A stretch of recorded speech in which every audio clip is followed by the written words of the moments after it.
Namaste. She ghosted you. The truth that nobody tells you. You can see the image on the left. At that time, I was going through a divorce, and it was like I was being ghosted in motion.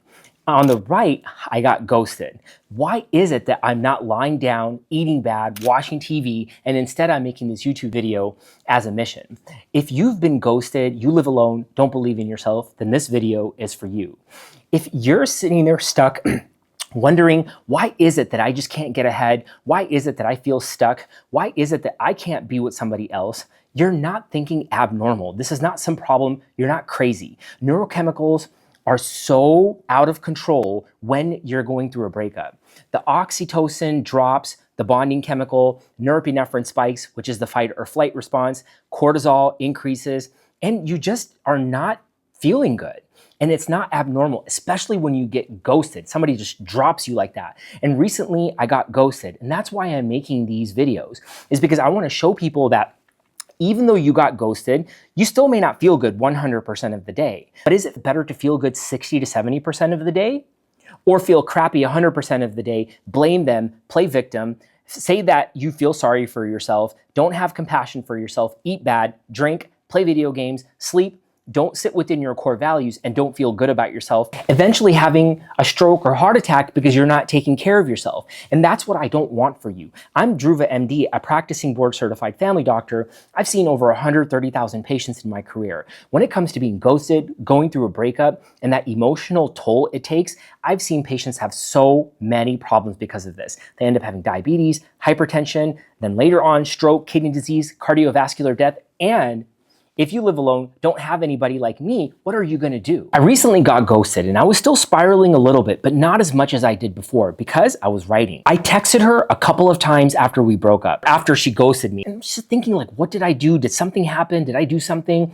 And then as I start writing it down, I have to say, look, okay, maybe I'm a little too intense. Maybe my mission, vision, purpose is too much. It's too strong, too intense. People don't like it when you have to hold somebody else accountable. I tell my past relationships now that if something happens, if we're having a problem, you can sit me down. I won't blame you. Why don't you tell me what I did wrong? I'll accept it. I'll be compassionate towards you and I'll try to work on it. I'll talk to a therapist. I'll talk to a coach and I'll come back to you in wise mind, not emotional mind, and see what we can do to both be the best versions of ourselves.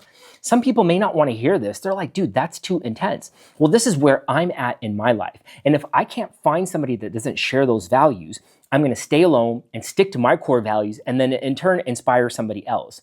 But the truth that nobody tells you about being ghosted is that everybody does something like this in their life. Everybody will reject somebody, everybody will break up with somebody, they'll sever a relationship, they'll unfriend somebody on Facebook, they'll unfollow somebody on Instagram, they'll talk bad about somebody, they'll say something mean about somebody, they'll say something mean about somebody, they won't even know it because the implicit bias is so strong, the behavior is so mindless that they won't even know. And then they'll keep on texting back, and the emotions are so strong and the neurochemicals are so rapidly elevated that you just spiral and you go online dating, Bumble, Facebook dating, whatever it is that you're going to do to try to find the next best fix and not try to accept your mind, spiral out of control, have these anxiety, these panic attacks, and then see doctors for it. Instead, you can use a process that's supported by medical evidence that I've designed living alone for my whole life, being single for 7 years, developing myself, going from self-hate to self-love in 5 years. You can see the image on the left. I completely hated myself. I was overweight. I was smoking cigarettes, lying about it, drinking, lying about how much I was drinking, lying to myself that I hated myself, lying to myself that I didn't like what I was doing. And instead, what did I do later? I built a mission. I said, look, I'm going to help other people. With the money that I make, I'm going to donate to create Mind Hygiene water filtration systems. I believe in this mind hygiene process so much that I want to develop mindfulness clinics. I want to develop mind hygiene clinics at one point. I want to be able to donate the money that I make from speaking to help people in poor countries, feed them and then clothe them. I've been to Haiti multiple times to do medical mission work. I've been to India to do medical mission work. I went to med school in India. I've seen the poverty there. And if I can do this and help somebody along the way and use my platform as a doctor to create a voice that you can live alone, go from self-hate to self-love, not look like the image on the left, and you can be the person on the image on the right, and then people are going to ask you how you did it, and then you're going to inspire them. You can make some money on that inspiration and then donate it and help other people. And when you have that level of aspiration, you're unstoppable, and you've written it all down. People can call it tricking your mind or confusing your mind. When it comes to ACEs your life with Mind Hygiene, which is accept your awareness, communicate your compassion, embrace your empathy, and soften the process, you're able to accept something right away. Look, she ghosted me. She's not coming back. We're done. What's the next thing I can do to be the next best version of myself? How can I show myself compassion right now? Okay, let me go work out for 1 second. Let me eat healthy for 1 second. E is embrace your empathy. Let me understand that what I'm doing is hard and I'm doing it by myself. Let me soften the process. I'm not going to blame anybody, talk to anybody. I'm not going to say that I can't, won't, don't, will not, too hard, stressful. Those are self-limiting beliefs. It'll hold you back from believing in yourself. But when you write it down, saying, I don't believe in myself because of this, now you're getting somewhere. There's nothing bad about that. The best thing I ever said to myself was that I hated myself. One of the best things I ever said to myself was that I have low self-esteem, I have low confidence, I need external validation to feel good about myself. I would rather be alone because I don't think people will accept me. I would rather just stay rejected and dejected and feel sorry for myself. These are the best things I said to myself. Why is that? Because now I have something to do. I've finally accepted it. I've given it a label. But see, here's the thing in Mind Hygiene is that we don't try to fix the emotions around it. We don't try to be strong about it. We don't try to overcome it. We don't try to control it, fight it, or deal with it, or cope with it. We don't try to be strong in the face of an emotion. Instead, you just accept it, and that's it. When it comes to understanding the urges that come behind this, there's science behind it. Mind Hygiene heavily draws from cognitive behavioral therapy and rational emotive behavioral therapy. Rational emotive behavioral therapy teaches us that it's not the event, but our beliefs around the event that cause the suffering. She rejected me, I'm stupid, I'm dumb. Instead, you write down, she rejected me, I accept it, I'm going to be compassionate, and I'm going to empathize and understand that it's difficult. Maybe I'll help somebody else one day, or I just won't hate myself. Now what you've done is you've created a different belief. Oh, I hate myself. What can I do to love myself?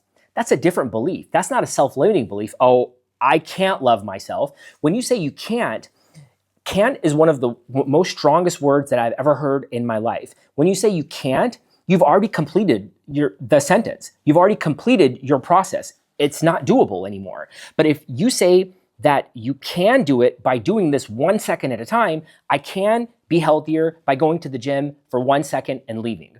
Now what you've done is you've created something where you can live with it.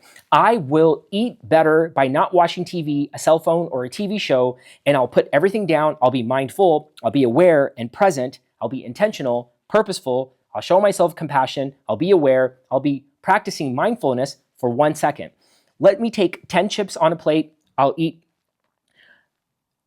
one every 90 seconds without watching TV or a cell phone, and when it comes to the 9th one, I won't eat the 10th one. Thereby, I've accepted awareness, A, C, communicated compassion, E, embraced empathy, and I softened the process. And I'll just keep doing it over and over and over and over again.